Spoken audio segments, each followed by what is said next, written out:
Drama serial बस तेरा साथ हो की अगली किस्त में हम देखेंगे कि अनस के दादा उससे कहते हैं कि तुम्हें वीडियो के बारे में यूं सबके सामने सच खोलकर नहीं रखना चाहिए था, क्योंकि अनस ने सबको बता दिया होता है कि ये सब कुछ शयान ने किया है।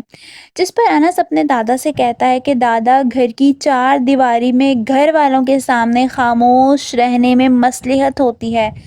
सारी दुनिया के सामने तो खामोश रहना ऐसे ही है जैसे अपने जुर्म का एतराफ़ करना। ये सब ज़्यादती होती मेरे साथ और फिर वो अंसा के साथ ये सब कुछ होता, मैं ये हरगिज़ नहीं देख सकता था। अंसा इस सारे मामले में मुकम्मल खामोश हो जाती है क्योंकि आखिरकार अनस ने उसके लिए स्टैंड लिया होता है। दूसरी तरफ हम देखेंगे कि वीडियो की वजह से फ़हाम और उसके घर वाले मंगनी बीच में छोड़कर चले जाते हैं। शहरीन बहुत ज़्यादा परेशान होती है, वो फ़हाम को फ़ोन करती है। जब फ़हाम उसे कहता है कि सारी गलती मेरी है, मुझे पहले ही तुम लोगों के बारे में तहकीक कर लेनी चाहिए थी। ये सुनकर शहरीन को अच्छा नहीं लगता। वो कहती है कि अगर तहकीक में ये बात पहले आ जाती तो क्या आप रिश्ता नहीं भिजवाते।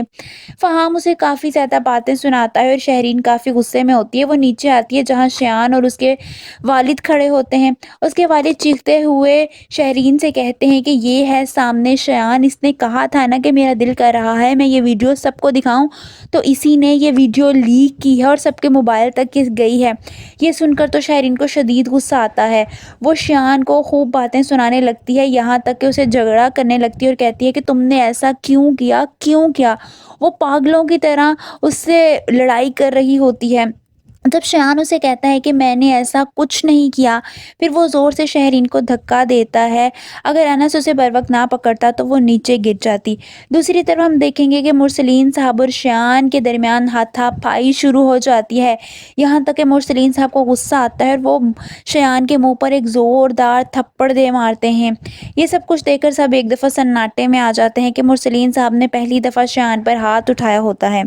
ये सब कुछ देखने के बाद अनस भी मुरसलीन साहब के पास आता है और कहता है कि अगर आपने ये थप्पड़ पहले मार दिया होता तो आज ये सब कुछ ना होता। ये सुनकर मुरसलीन साहब मज़ीद शर्मिंदा हो जाते हैं। आप सबको क्या लगता है, क्या ये सारा सच जानने के बाद फ़हाम शहरीन से रिश्ता रखेगा? कमेंट्स में अपनी